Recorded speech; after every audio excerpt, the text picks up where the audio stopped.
Fueron halladas tus palabras y yo las comí, y me fueron por gozo y alegría de corazón. Esa fue la declaración del profeta, y es también la nuestra, porque entendemos que la palabra de Dios es alimento y es lo único que puede traerle sentido a nuestra vida. Por eso nos convocamos todos los días para leer y reflexionar sobre la palabra de Dios, para ser reavivados por su palabra. Hoy nos dedicamos al Salmo 110. Antes pedimos la bendición de Dios. Señor, por favor, que tu Espíritu que inspiró al escritor nos inspire a nosotros al leer y que el mismo Espíritu nos dé fuerzas para incorporar a nuestra vida el mensaje de tu palabra. Te pido y te agradezco todo en el nombre de Jesús. Amén. El Salmo 110 es un salmo breve que reconoce el dominio del rey. Es un salmo de David cuyo contenido se aplica también a Jesús. En realidad es uno de los salmos, es el salmo más citado en el Nuevo Testamento. Fue citado por Jesús, fue citado por los apóstoles. Y de este salmo escribió Agustín: es breve por el número de sus palabras, pero grande por el peso de sus sentencias. Y ahora entonces analicemos sus sentencias. Comienza el Salmo 110 hablando que Jehová dijo a mi Señor: siéntate a mi diestra hasta que ponga a tus enemigos por estrado de tus pies. Es un salmo que refiere a Jesús. El Padre le dice al Hijo: siéntate a mi diestra hasta que ponga a tus enemigos por estrado de tus pies. Jesús, vencedor del pecado y vencedor de la muerte, adquirió el derecho a sentarse en la diestra del trono de Dios, y un día sus enemigos, el pecado y sus aliados, serán destruidos para siempre. Hay aquí una cercanía en el trono y en el poder entre el Padre y el Hijo. Dice versículo 2, Jehová enviará desde Sión la vara de tu poder, domina en medio de tus enemigos. Tu pueblo se te ofrecerá voluntariamente en el día de tu poder, en la hermosura de la santidad, desde el seno de la aurora, tienes tú el rocío de tu juventud. Hay una cercanía del Padre y del Hijo en el trono, en el poder, en el culto y en la adoración que reciben. Desde el versículo 4 en adelante leemos: juró Jehová y no se arrepentirá. Tú eres sacerdote para siempre según el orden de Melquisedec. Ese arrepentir no quiere decir que había hecho algo malo, es una manera expresiva de decir que mantiene su palabra y su juramento, no lo cambia, no lo modifica. ¿Y qué es lo que él mantiene?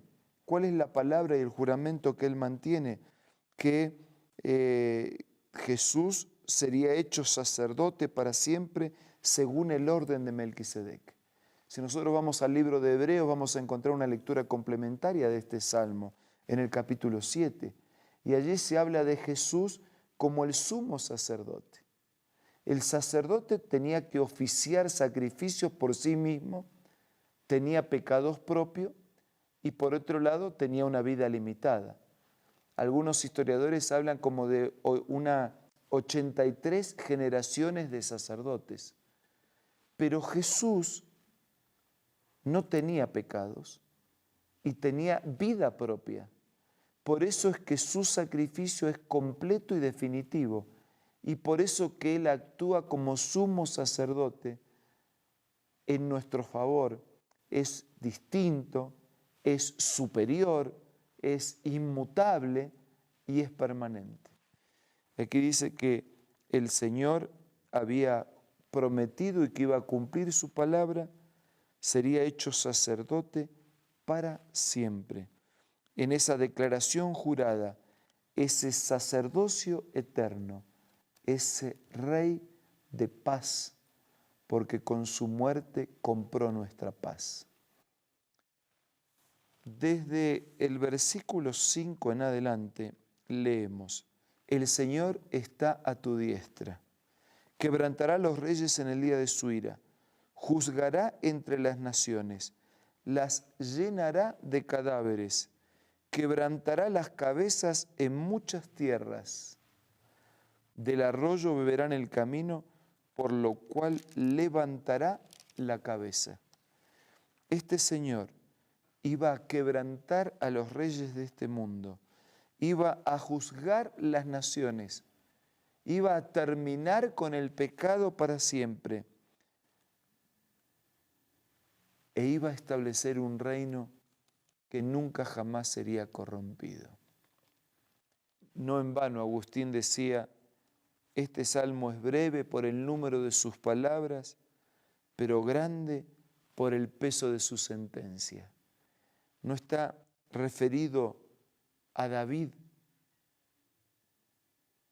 definidamente, sino que David es un símbolo del Mesías.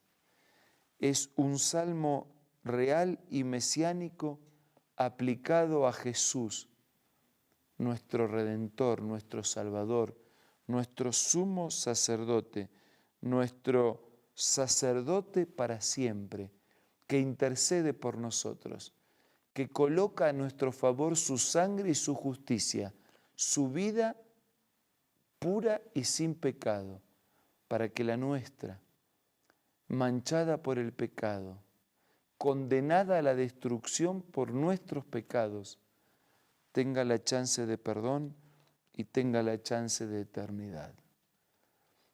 Este salmo, rico en su contenido, nos muestra las riquezas de aquel que se hizo pobre para que nosotros, pobres en el pecado, lleguemos a compartir la riqueza de su gracia y de su gloria. La pregunta es: ¿hasta qué punto nosotros nos refugiamos con sinceridad y plenamente en los méritos de este Mesías, de este Dios, de este Salvador y de este sacerdote? ¿Hasta qué punto nosotros hacemos de Jesús, nuestro sacerdote, el puente que une la tierra con el cielo, la criatura con el Creador, la fragilidad de mi pecaminosidad con la fortaleza de su santidad? Lo necesitamos indispensablemente. No hay vida feliz y no hay vida victoriosa fuera de los méritos, el poder y la gracia de Jesús. Y ese Jesús que reina sobre todo el universo, que es aclamado y alabado por su poder y su reinado, tiene que reinar también en tu vida. ¿Quién reina en tu vida? ¿Quién va a reinar de aquí en adelante? Dejemos el lugar para que Supremo, el Señor, reine en nuestra vida. Digámosle a través de la oración que eso es lo que queremos.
Padre nuestro que estás en los cielos, te damos gracias por Cristo entronizado a la diestra de Dios el Padre. Te damos gracias porque un día todos los enemigos serán vencidos para siempre. Te damos gracias porque un día el reinado del Señor será supremo y universal. Porque el reino de la gloria será definitivo. Y hoy, cuando el reino de la gracia pretende alcanzarnos, abrimos nuestro corazón y te decimos que queremos que Jesús sea también el Rey en nuestra vida. Sé con todos nuestros amigos sus luchas, sus problemas, sus preguntas, sus trabajos, sus necesidades. Te pido y te agradezco todo en el nombre de Jesús. Amén.